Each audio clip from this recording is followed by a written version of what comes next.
चलो अध्यात्म में कोई प्रश्न हो पूछो। हाँ, पर अपना दर्द, पड़ोसी का दर्द, पेट का दर्द ये मत पूछना।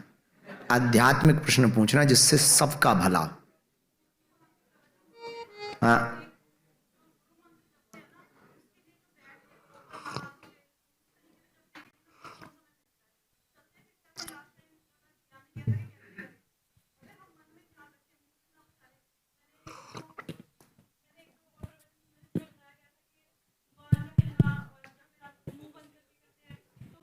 वगैरह वो अलग अलग चीजें होती है, वो समझ नहीं आती। तो मुझे सिर्फ ये जानना है कि यदि हम अपनी जुबान नहीं हिला रहे, मुंह बंद रख रहे हैं, सिर्फ मन में आपके दिए मंत्र का ध्यान कर रहे हैं, तो क्या वो सिमरन में काउंट होगा? बेझिझक।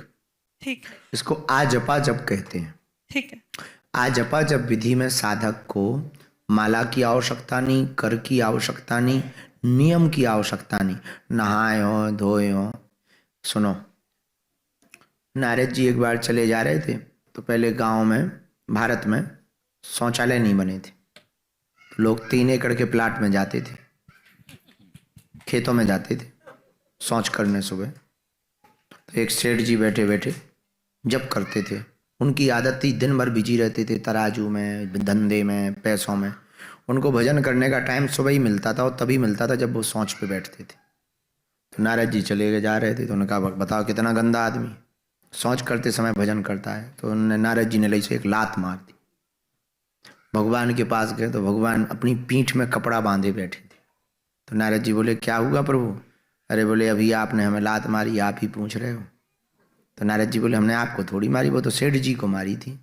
बोले वो हमारा भगत है और हमें बहुत 24 घंटा बिजी रहता बेचारा, लेकिन जब भी शौच करता तो चाहे जो नियम टूट जाए, पर शौच के समय वो हमारा भजन जरूर करता है। तो जब हमें लगा कि उसको लगेगी, इसलिए हमने अपनी पीठ लगा दी थी।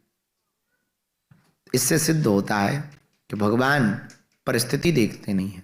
किसी भी स्थिति परिस्थिति में अगर मन तुम्हारा शुद्ध है तो भगवान का भजन किया जा सकता है, कोई अपराध नहीं लगेगा।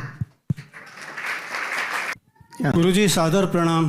प्रणाम। सादर प्रणाम गुरुजी। जय हो। आपके 1 साल से अक्षर अक्षर पालन कर रहा हूँ आपकी आज्ञा का, आदेश का।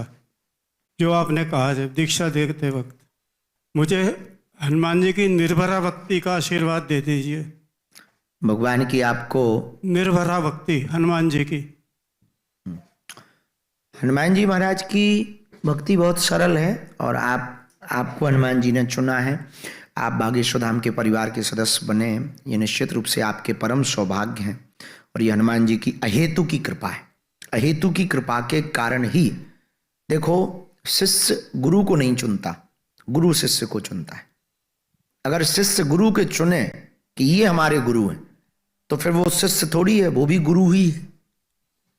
जिसके अंदर इतनी बुद्धि होगा वो गुरु को गुरु चुने। तो आप निश्चित रूप से हनुमान जी के द्वारा चुने हुए हैं।